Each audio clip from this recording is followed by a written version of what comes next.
সারাদিনের খবর নিয়ে আমাদের নিয়মিত আয়োজন আজ সারাদিন, সঙ্গে আছে ইমদাদুল হক।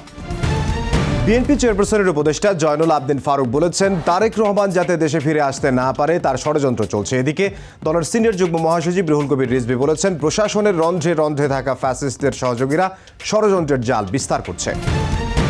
53 বছরে গণতন্ত্রের ঘাটতির কারণে স্বৈরতন্ত্র ও ফ্যাসিবাদী শাসন প্রতিষ্ঠিত হয়েছে বলে মন্তব্য করেছেন জাতীয় ঐকমত্য কমিশনের সহসভাপতি অধ্যাপক ডক্টর আলী রিয়াজ।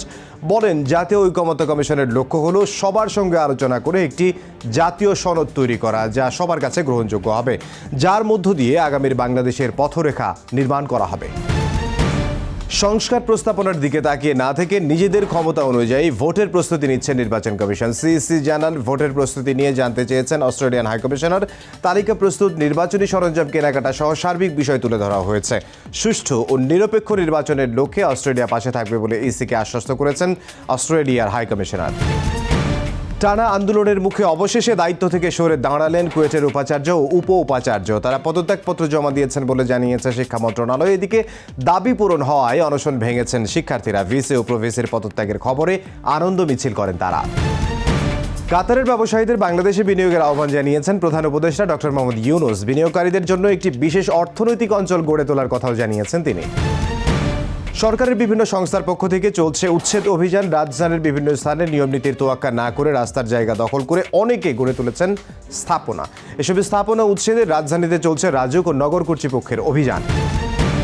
রাস্তা পারাপারে প্রথমবারের মতো রাজধানীতে চলছে ট্রাফিক পুশ বাটন পদ্ধতি। প্রাথমিকভাবে 22টি পয়েন্টে চালু হলেও পর্যায়ক্রমে পুরো ঢাকাকে এই ব্যবস্থার আওতায় আনার পরিকল্পনা রয়েছে বলে জানায় ট্রাফিক বিভাগ। রানা প্লাজা ট্র্যাজেডির 12 বছর আজ। এই দীর্ঘ সময়ে আহতদের ক্ষত না শুকালেও, নিহতদের স্বজনদের হাহাকার না থামলেও নিরাপদ কর্মপরিবেশ নিশ্চিতে পুরোপুরি বদলে গেছে দেশের পোশাক শিল্পের চিত্র। রানা প্লাজা দুর্ঘটনায় দোষীদের অবিলম্বে শাস্তি নিশ্চিত করার দাবি জানিয়েছে জাতীয় নাগরিক পার্টি এনসিপি। সেই সঙ্গে 24 এপ্রিলকে জাতীয় শ্রমিক দিবস ও এই দিনকে সাধারণ ছুটি ঘোষণার কথাও বলেছে নতুন এই রাজনৈতিক দল। একসঙ্গে ভয়াবহ দাবানলে পুড়ছে যুক্তরাষ্ট্র ও ইসরায়েল। যুক্তরাষ্ট্রের নিউ জার্সির ওশান কাউন্টির 13,000 একরের বেশি এলাকায় ভয়াবহ দাবানল ছড়িয়ে পড়েছে। বিশেষজ্ঞরা বলছেন, এটা হতে পারে নিউ জার্সির 20 বছরের ইতিহাসে সবচেয়ে বড় দাবানল।